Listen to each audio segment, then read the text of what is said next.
where three-time PGA champion Brooks Koepka is joining us. Brooks, welcome to Valhalla, where you'll be playing in your 12th PGA championship. How are you feeling about your game as your title defense begins tomorrow?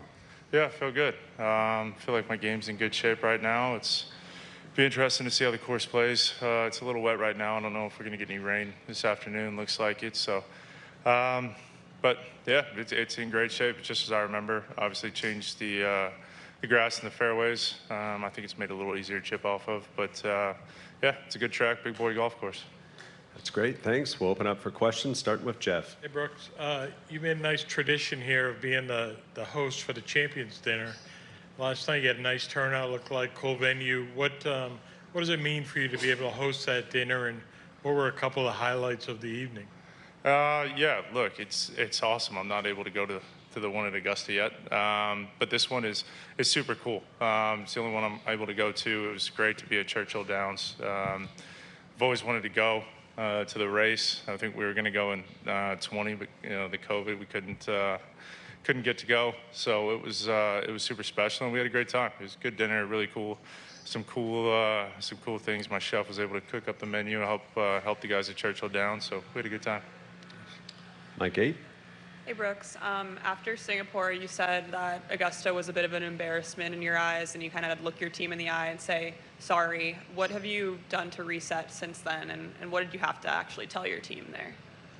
Not much. I just apologized. Everybody put in a lot of hard work, dedicated a lot of time and effort, and then for me to go out and play like that's not what I expect of myself. I don't think what they expect of me. So yeah, we had a good talk and just kind of put our nose down and kept grinding. Had some difficult punishment workouts. It was long hours on the range.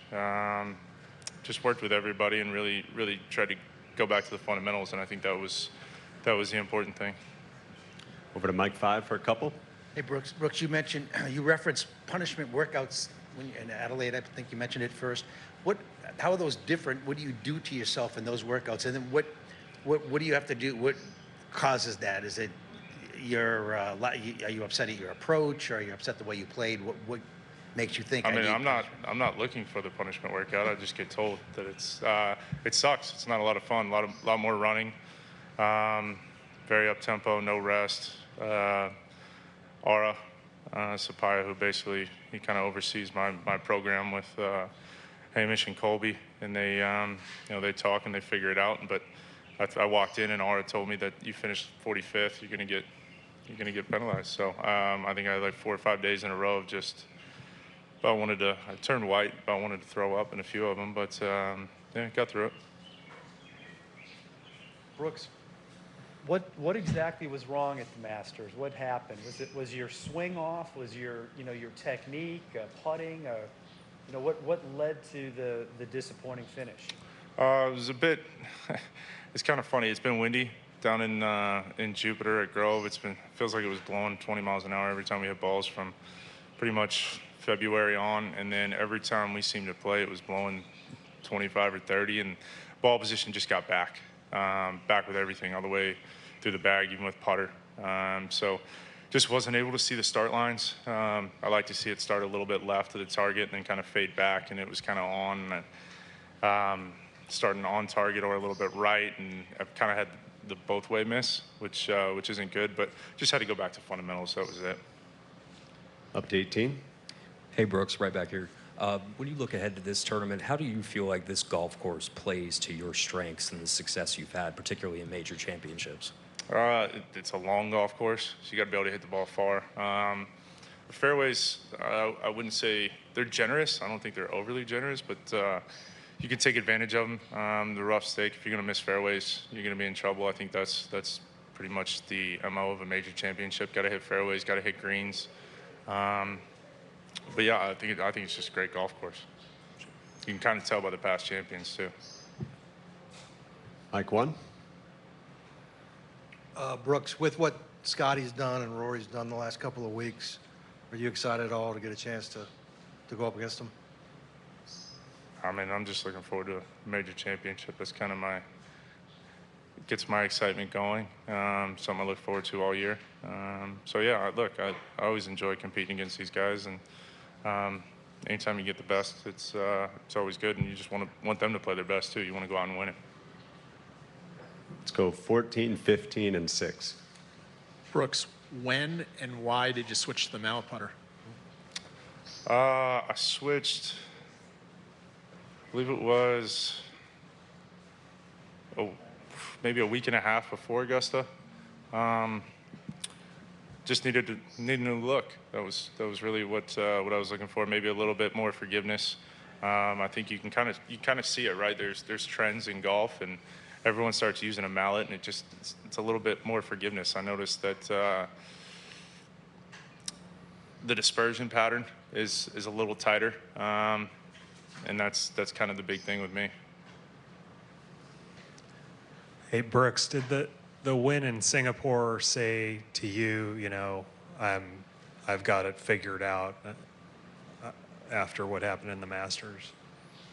Well, I took the week off after Augusta didn't touch the club, so Adelaide was kind of the first time we were able to work on it, and just went back to basics. It's kind of the thing.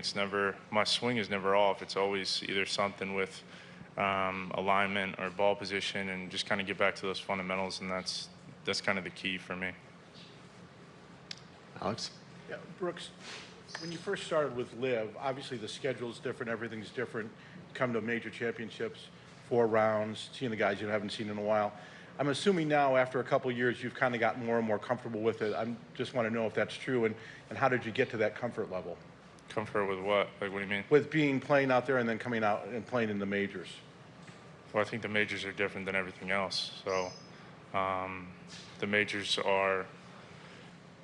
they just have a different feel than any other golf tournament. It's always been, I've always enjoyed it. They're always tougher golf courses, so it's something I get up for. But I don't see, it's the same thing, right? It's always the peak of our sport, or the 4 times a year we play a major. So that's kind of the only thing. But there's no real difference. Okay, and the other thing is a lot of times people learn maybe more from losses or poor performances than they do from wins. Do you feel that way from what you learned at Augusta? Yeah. I mean, I've said it multiple times. I think winning, you don't really look back at anything. You just kind of celebrate it and kind of move on. But when you lose, you're kind of forced into trying to figure out why and what happened. And, whether that be second place or missing a cut, it doesn't really matter. You got to figure it out. Mike 11, then 8. Yeah, Brooks, saw you got to play practice round with JD today. Crew got to meet Uncle John as well too last night. What's that relationship for the two of you like, being past champions here and reuniting? Yeah, JD's the man. I've always loved being around him. He's gotten close with my dad as well. I think what was it, Bethpage? Him and my dad hung out for a while. I think my dad even forgot to come out and watch me till it was probably about the back 9. So he probably should have stayed with JD, otherwise it wouldn't have been as close. But no, look, he's been great. We text a lot. We have pretty good communication, and it's always fun. Try to play with him at least once. I think we played with him at the British last year, and then obviously here try to get 9 holes in with him. Brooks, it seems like out here on tour, there are guys who can go out down the stretch, execute the shots they want, and then there are guys that just don't have it. Do you think that that's a skill or ability that can be learned? Yeah, I think you can learn it. You're always adapting to kind of your surroundings, so the more times you put yourself in that position, it's easier to learn from.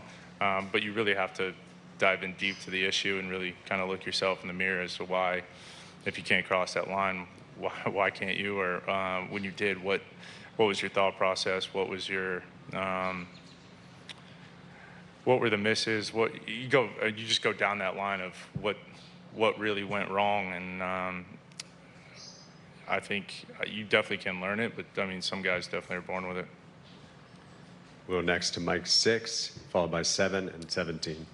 Brooks, when you decide after the Masters that you need a week away from the clubs, you put the clubs down, is that easy or hard for you to do?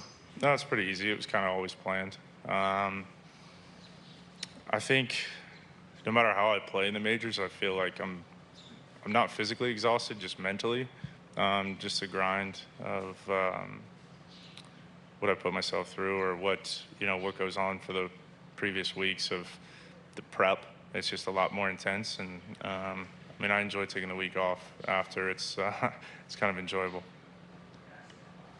Brooks, when you struggle in events, is competitive mindset ever the issue?